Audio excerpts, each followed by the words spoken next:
Ozempic के बारे में बहुत सारी बातें जो है वो सुनने में आ रहा है कि उससे बहुत अच्छा वेट लॉस होता है, हालांकि वो डायबिटिक पेशेंट को दिया जाता था, जहाँ तक मैंने पढ़ा है या मैंने वीडियोस देखे। उसके बारे में थोड़ा सा क्लैरिटी बताइए, और वो क्या इंडिया में अवेलेबल है? अगर नहीं है तो वो कब तक अवेलेबल हो जाएगा, कितना सेफ है? Ozempic available है. Ozempic is just a brand name for this new medicine which has come up, semi-glutamide.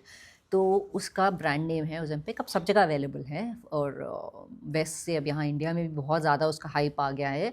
Personally I am not in favour of medications at all for weight loss because I believe कि habit change is the only way for weight loss.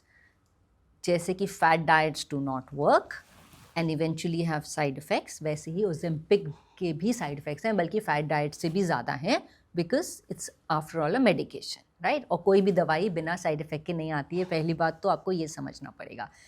ये दवाई जो बनी थी, ये बनी थी diabetes को कंट्रोल करने के लिए. तो इन सर्टन कंडीशंस, जैसे कि कोई ओबीस है बहुत सिवियरली या जिसका डायबिटीज़ बिल्कुल कंट्रोल में नहीं आ रहा, तो अंडर डॉक्टर्स गाइडेंस आप उसको दे सकते हो. बट अगर आप उसको सिर्फ वेट लॉस के लिए या सेल्फ मेडिकेशन करके शुरू कर दोगे, वो आपको हार्म ही करेगा. बिकॉज ये नई दवाई है, उसके रिजल्ट्स जो रिसर्च हो रही है वो अभी आ रहे हैं धीरे धीरे, कि उसके लॉन्ग टर्म, शॉर्ट टर्म तो सबको पता चल जाते हैं वेट लॉस, लॉन्ग टर्म जो हैं इफ़ेक्ट्स धीरे धीरे करके आ रहे हैं.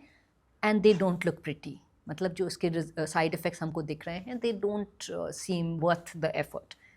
जो ब्रेन के ऊपर, मेमोरी के ऊपर, या और जो इश्यूज हमको दिख रहे हैं, I don't think it's worth going down that path. Because मुझे आप सिर्फ, मैं सबसे एक सिंपल क्वेश्चन सबसे पूछती हूँ कि आपको वेट लॉस करना है, और वो ऐसा वेट लॉस जो कि वेट वापस आ जाएगा the moment you stop the medicine, उतना इम्पॉर्टेंट लगता है क्या कि उसके लिए आप अपनी लाइफ की लेंथ कम कर सकते हो, करने के लिए तैयार हो? Because there are side effects coming. जो छोटे मोटे साइड इफ़ेक्ट्स हैं, चलो मैं मानती हूँ, नौशिया वगैरह तो आप उनको झेल लोगे. पर जो बाद के लंबे साइड इफ़ेक्ट्स हैं, कि मे बी आपकी लॉन्जेटिविटी कम करे, या मेमोरी को इम्पैक्ट करे, या कोई और चीज़ हार्म करे बॉडी में, I don't think it's worth it कि आप वेट कम करने के लिए वो करोगे. और दूसरा, इवेंचुअली ये बहुत क्लियर हो गया है, जितनी भी स्टडीज़ हैं या जितनी भी सर्वेस हैं, कि ओजेम्पिक से जो वेट जाता है, वो जैसे ही आप दवाई बंद करते हो, जो कि आपको करनी ही पड़ेगी इवेंचुअली, क्योंकि one, it's a very expensive medication, और सेकंड, वो दवाई है, कितनी खाओगे आप, वो वापस आ जाता है ज़्यादा.